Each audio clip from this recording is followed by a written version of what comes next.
Hola, ¿qué tal? ¿Cómo están? Dios les bendiga. Yo espero que estén bien en sus casas, donde quiera que estén. Vamos a ver el siguiente resumen número 2 de esta materia, Historia de la Iglesia. Vamos a continuar para ver las siguientes tres clases, que es la número 4, 5 y 6. Vamos a ver únicamente un pequeño resumen de lo que ustedes van a ver ampliamente en la plataforma. Y vamos a ver lo que es algunos puntos importantes de lo que es ¿cómo se le llama? La primer clase, número 4. Vamos a ver lo que es la obra misionera del apóstol Pablo, los lugares donde él anduvo recorriendo y el apóstol Pablo fue llamado para predicarle a los gentiles. Este, el, ya no fue tanto a los judíos, sino fue más a los gentiles. Y dentro de esta clase nosotros vamos a ver a tres líderes sobresalientes, tres líderes importantes que menciona la iglesia primitiva, que es Pablo, ¿sí? El apóstol Pedro y también Santiago, ¿sí? Son tres líderes que mencionan que sobresalen, ¿no? Durante estos años, ¿sí? Que destacan, ¿sí? Sobresalen en cuanto a esta historia, en cuanto al inicio de la iglesia, tres líderes que llevan la palabra de Dios, que extienden la palabra de Dios. También vamos a ver lo que es la obra misionera de Pablo, vamos a ver los cuantos viajes misioneros hizo, este, qué fue lo que ocurrió en su primer viaje, en su segundo viaje, en su tercer viaje, y también se menciona de un cuarto viaje. Entonces vamos a ver ampliamente nosotros más adelante acerca de estos viajes que el apóstol Pablo hace, ¿sí? En cuanto a lo que él empieza a conocer, es enviado por el Espíritu Santo, ¿sí? En cuanto a lo que Dios empieza a hacer en estos lugares donde él va. Y en su tercer viaje, sí, vemos algo importante también después de un breve periodo, dice, de descanso. Pablo empezó su tercer viaje misionero. Sí, una vez él empezó en Antioquía, sí, pero destinado a terminar en Jerusalén como preso en manos del gobierno, dice Romano. Al principio su único compañero fue Timoteo, quien se le unió en su segundo viaje y quien permaneció hasta el fin como su fiel ayudante, su hijo espiritual. Pablo enseñó, instruyó, instituyó, podemos decirle, a Timoteo. Él llegó a ser pastor en Éfeso y Pablo fue su líder espiritual durante en este tercer viaje, ¿sí? Para comenzar visitó las iglesias de Siria, Cilicia y luego pasó por su antigua ruta y visitó por cuarta vez a las iglesias de su primer viaje, o sea, ya es cuando ya viene de regreso, ¿sí? No obstante, después de cruzar la provincia de Frigia, en vez de volver hacia el norte de Troas, fue rumbo al sur a Éfeso, ¿sí? La metrópoli de Asia Menor. Aquí permaneció por más de 2 años, la temporada más larga que residió en un mismo lugar durante todos sus viajes. Vemos cómo el apóstol Pablo empieza a recorrer, empieza a visitar los lugares donde también él ya había ido en su primer viaje misionero. Y después de los viajes que él hace, fue arrestado, ¿sí? Y permaneció más de 5 años en la prisión, por un tiempo en Jerusalén, luego 3 años en Cesarea y al menos 2 años en Roma. ¿Se imaginan todo lo que este hombre vivió, todo lo que él experimentó? Eh, ¿Cuál fue la historia de este hombre, de Pablo, antes de conocer a Cristo? Fue un hombre que perseguía a la iglesia, fue un hombre que estaba en contra del cristianismo, pero cuando él se convierte a Dios, se convierte a Cristo Jesús, tiene un encuentro con Cristo Jesús, se enamora de ese encuentro, conoce a Cristo Jesús, Y él empieza a predicar, ¿sí? Empieza a compartir de su conversión, empieza a hablarles cómo él se convierte y a tal grado de que este hombre entrega su vida a Cristo Jesús hasta la muerte. Él le sirvió, él invirtió su tiempo, hizo viajes misioneros con amor, conociendo, impartiendo la palabra de Dios. Entonces vemos nosotros cómo él empieza a trabajar para Dios. Y algo muy importante también que vamos a ver en esta clase es el comienzo de la gran persecución de los cristianos. Voy a leer este párrafo. Dice, en el año 64 después de Cristo, un gran incendio destruyó gran parte de la ciudad de Roma. Se ha dicho que el fuego lo inició el emperador más terrible llamado Nerón. ¿Sí? Y es cierto que la opinión pública causó que Nerón cometió este crimen. A fin de librarse, Nerón declaró, fíjense lo que había dicho, que había sido los cristianos los que incendiaron la ciudad y de esta manera dio comienzo a una terrible persecución. Torturaron, mataron a miles, entre ellos a Pedro. ¿Sí? A quien crucificaron en el año 67 después de Cristo y Pablo en el año 68 después de Cristo. Estas fechas son muy seguras. Los apóstoles pueden haber sufrido el martirio 1 o 2 años antes. Y esto fue causado por este emperador Nerón, el que había hecho esta matanza de los cristianos. Entonces vemos nosotros también cómo estos hombres dan su vida por el evangelio, ¿sí? También vamos a ver lo que es la edad obscura dentro de este resumen. Vamos a ver lo que es el martirio del apóstol Pablo, cómo él empieza a entregar su vida, ¿sí? Hasta la muerte, dice, pero él se despoja, habla de un despojo, ¿sí? De despojarse de todo lo malo y él empieza a conocer de Dios, a enamorarse más de Dios, a invertir su tiempo y él da su vida hasta la muerte. También vamos a ver lo que es la caída de Jerusalén en el año 70 después de Cristo, así como los judíos al interpretar sus escritos proféticos creían que estaban destinados a conquistar y gobernar el mundo. Al tener esa confiada esperanza, se sometían de mala gana al yugo de los emperadores romanos.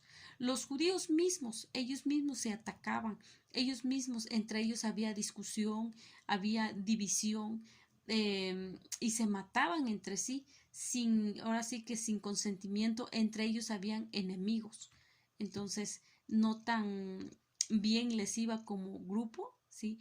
Vemos también la segunda persecución imperial dentro de este punto, alrededor del año 90 después de Cristo, el emperador Domiciano empezó una segunda persecución imperial del cristianismo.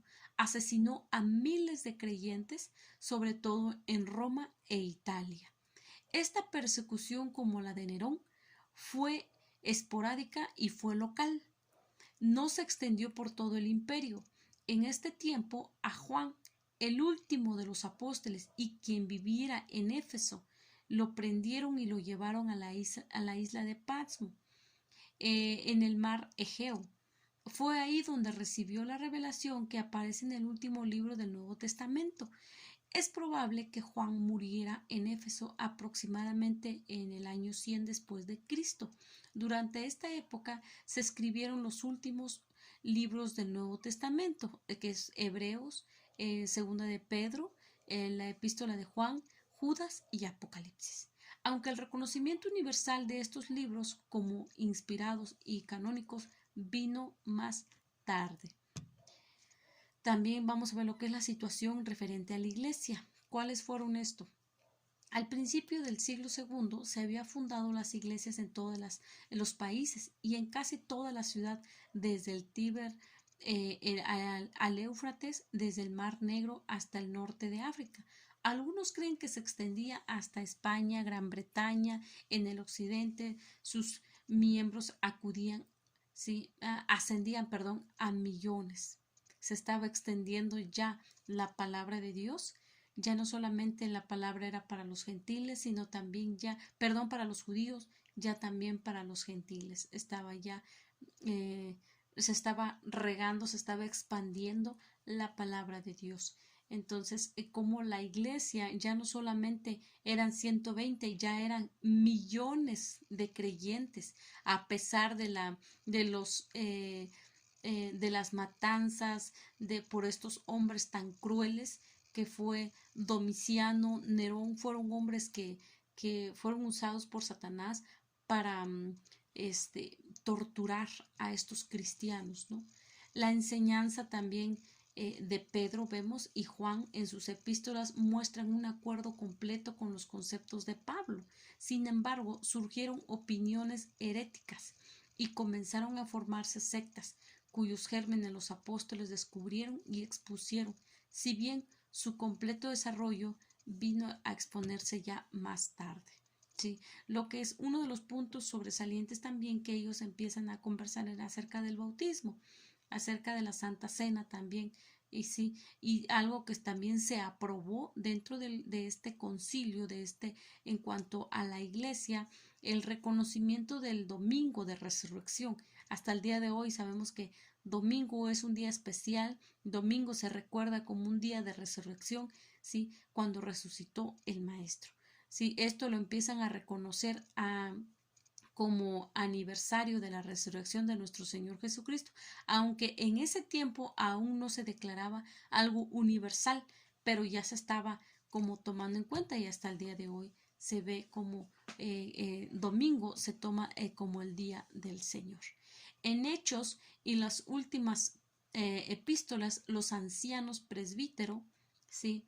y obispo se menciona como si los dos títulos se aplicasen indistintamente a las mismas personas, pero para que al final del primer siglo aumentaba la tendencia de elevar ¿sí? a un obispo sobre sus compañeros ancianos, lo cual condujo más tarde al sistema eclesiástico. Vamos a ver aquí una de las formas, ¿sí? Los diáconos se menciona, dice, en las últimas cartas de Pablo como oficiales de la iglesia.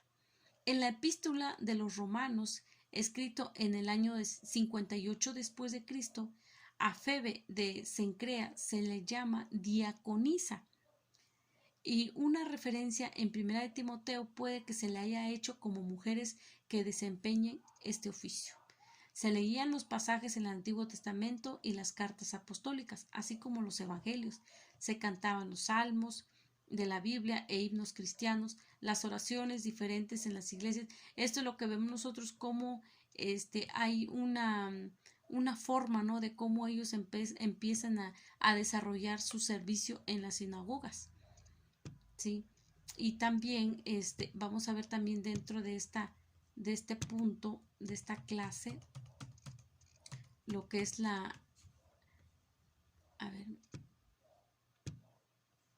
un segundo periodo, ¿sí? Un segundo periodo general, lo que es la iglesia perseguida desde la muerte de Juan hasta el edicto de Constantino. Las persecuciones imperiales, ¿sí? Las causas de la persecución, también vamos a ver cuáles fueron esas causas.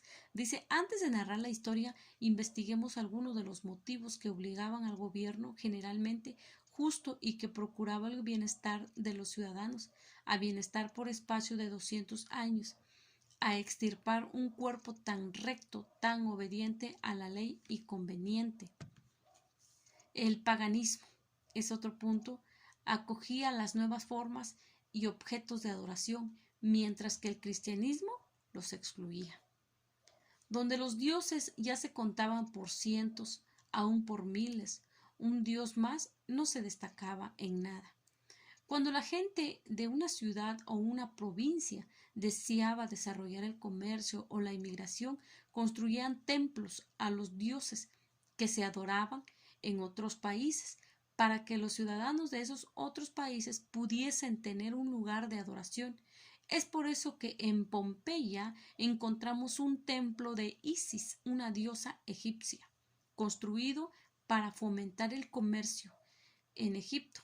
Esto hacía que los comerciantes egipcios se sintieran más como en su propio país, en su propio lugar, se sentían en confianza, ¿no? El cristianismo, en cambio, se oponía a toda esta adoración pagana, excepto a la de su propio Dios. Un emperador deseó colocar una estatua de Cristo en el panteón, ¿sí? Un templo romano que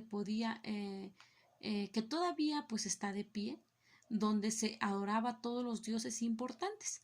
Sin embargo, los cristianos rechazaron esta oferta. No querían que el rey de reyes, su dios a quien ellos creían, iban a estar involucrado en este templo, iba a estar involucrado entre estos dioses. Ellos eran muy celosos de su forma de creer, en quién ellos estaban creyendo. Entonces ellos se negaron, rechazaron esta forma de adorar, ¿no? De querer meter a Dios, ¿sí? A Dios entre estos dioses paganos. La adoración al emperador se tenía como una prueba de lealtad. Fíjense qué tan cruel, ¿no? En algún lugar prominente de cada ciudad había una estatua del emperador reinante. Ante dicha imagen se ofrecía incienso como si fuera un dios, ¿no? Tal parece que en una de las primeras epístolas de Pablo hay una referencia velada a esta forma de idolatría. Los cristianos se negaban a rendir culto, adoración ante estos emperadores que estaban reinando en ese tiempo, aun cuando era muy sencillo arrojar un poco de incienso, ¿no?, sobre el altar, debido a que cantaban himnos de alabanza, de oración, o adoraban a otro rey, a un tal Jesús. Las multitudes los tenían por desleales y conspiradores de una revolución. Algo también que nosotros vemos de alguna u otra manera se consideraba a la primera generación de cristianos relacionados como los judíos. Sí. También vamos a ver lo que es las reuniones secretas de los cristianos que despertaban sospechas. Se reunían antes de la salida del sol y en la noche, a menudo en cuevas o catacumbas, para que no fuesen descubiertos, ¿no?, por los que estaban en contra del cristianismo. Hacían sus cultos en lugares subterráneos. Circulaban falsos rumores de ritos lascivos y criminales que se llevaba a cabo de entre ellos. Además, el gobierno autocrático del imperio sospechaba que todos los cultos o sociedades secretas, temiendo propósitos desleales. También otro punto es el cristianismo no hacía distinción entre los hombres.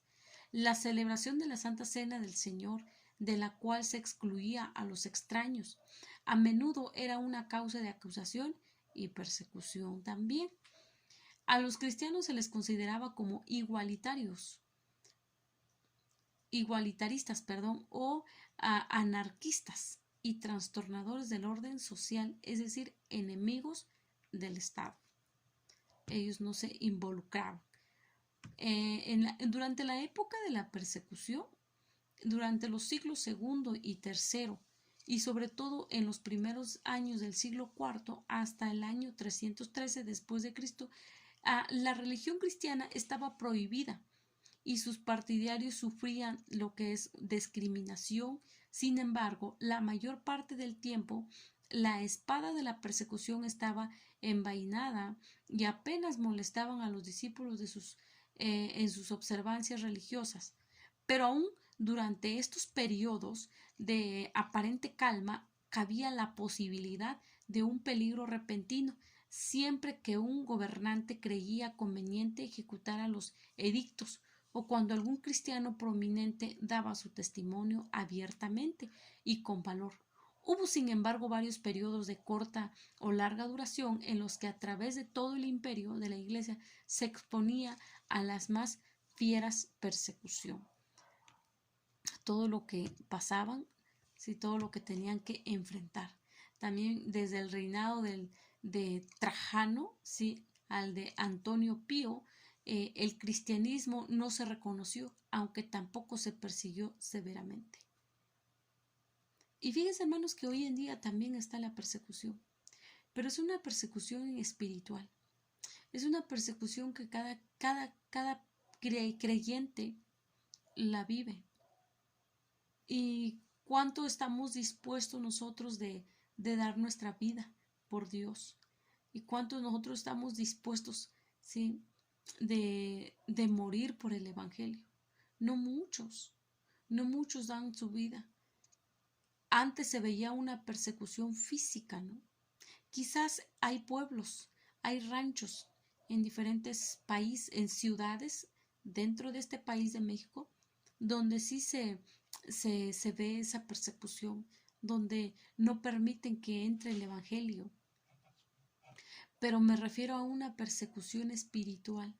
El enemigo está persiguiendo a las iglesias, al cristiano, a través de temor, de duda, de falta de perdón. Y eso hace que nosotros empecemos a tener miedo, a desconocer a ese Dios de poder. Hoy en día aún sigue esa persecución, pero la Biblia dice que muchos son llamados y pocos son los elegidos, pocos son los escogidos. Entonces, nosotros estamos, no sé, a lo mejor y están pasando por una situación difícil, ustedes ya la pasaron, pero recordemos que quien está con nosotros es mayor que el que está en el mundo, quien nos ayuda para poder salir adelante, para poder pararnos en la brecha, para poder pararnos firmes en Cristo Jesús. Es el mismo, ¿sí? Es el mismo. Es Dios, es Cristo, es el Espíritu Santo ayudándonos para poder continuar, para poder caminar. Estos hombres nos dieron ejemplo. Estos hombres que fueron mártires, que dieron su vida. Se menciona solo unos cuantos, pero ahora imagínense cuántos más no murieron, familias completas, niños que dieron su vida, ¿sí? No perdieron su fe en Cristo Jesús. ¿Qué haría usted en el lugar de estas personas? ¿Hubieran renunciado al cristianismo, negado a su fe cristiana? ¿Qué hubiéramos hecho nosotros? ¿Cómo hubiéramos actuado ante una persecución de esta magnitud? Al ver a estos emperadores que quemaban, usaban instrumentos de tortura como la hoguera, los ahorcaban, los apedreaban. Imagínense, qué triste, ¿no? Pero hoy en día se sigue viendo también, el enemigo anda persiguiendo, ¿sí?, a los cristianos. Pero si nosotros no estamos firmes, no estamos parados firmes en la palabra de Dios, vamos a desmayar. Lentamente vamos a morir y vamos a empezar a tener miedo, a tener angustia, a guardar cosas que no debemos de guardar en nuestro corazón. Y eso nos va a hacer alejarnos de ese Dios en quien nosotros creemos. Entonces es tiempo de que nosotros confiemos en Dios y pararnos firmes en la brecha y estar firmes en lo que nosotros creemos y que nuestro cimiento esté siempre en la palabra de Dios. Entonces, de todo lo que nosotros vimos en este resumen, hermanos, yo quiero que pongámonos a reflexionar cuál es la diferencia entre estos hombres y nosotros. ¿Cuál es la diferencia? ¿Ellos tenían más fe que nosotros? Dios es el mismo de ayer, de hoy y por todos los siglos. El mismo Dios quien ellos confiaban es el mismo Dios que nosotros confiamos. A lo mejor ustedes se han topado con alguien que les ha hecho preguntas acerca de la Biblia y solo para poder contradecirlos a ustedes. Y con tal de que ustedes se desanimen, y si nosotros no estamos parados firmes, si nosotros no tenemos conocimiento de la palabra, ellos mismos nos van a hacer a tropezar, nos van a hacer dudar en quién nosotros estamos creyendo. Pero si yo sé en quién confío y sé que nadie me va a alejar del amor de Dios, entonces yo sé, mi confianza está puesta en Él, en Dios, y mi fe está creciendo. Dice en el libro de Romanos 8:37, dice, antes y en todas estas cosas somos más que vencedores por medio de aquel que nos amó.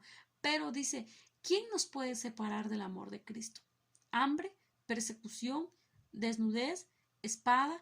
¿Qué es lo que nos puede separar del amor de Dios? Yo creo que nada, ¿verdad? Nada, nada, nada debería de separarnos, pero a lo mejor hay algo que te ha separado del amor de Dios, hay algo que te ha hecho estorbar, te ha enfriado, ha entrado el enfriamiento espiritual en nuestra vida. Es porque nosotros lo hemos permitido. Pero si nosotros determinamos en creer, en abrazar la promesa de Dios, en creer en Dios, entonces nosotros vamos a estar parados firmes y creer en Dios. Así como estos hombres que estamos estudiando nosotros, cómo fue la muerte de Pablo, cómo fue la muerte de Pedro, cómo murieron los discípulos, cómo murieron aquellos hombres que dieron su vida, la iglesia, los primeros hombres, sí, los primeros hermanos, sí, la iglesia primitiva, cómo surgió, cómo es que ellos hubo una persecución que se escucha feo, pero la verdad, gracias a esa persecución es que nosotros conocemos del amor de Dios, conocemos a Cristo Jesús. Y es algo que tenemos que valorar, apapachar y cuidarlo, sí, porque es nuestro mayor tesoro, nuestro regalo. No hay que descuidar nuestra salvación, no hay que dejar de alimentar nuestra vida espiritual, sino al contrario, estarlo alimentando diario, diario, diario para que no desmayemos. Y hasta aquí nosotros terminamos con nuestro resumen número 2 de esta materia, historia de la iglesia cristiana. Muchas gracias, que Dios les bendiga. Yo espero que ustedes vean este video para que les anime a seguir adelante y poder tener más idea de lo que es esta materia. Que Dios les bendiga y que la paz de Dios sea con cada uno de ustedes. Bendiciones.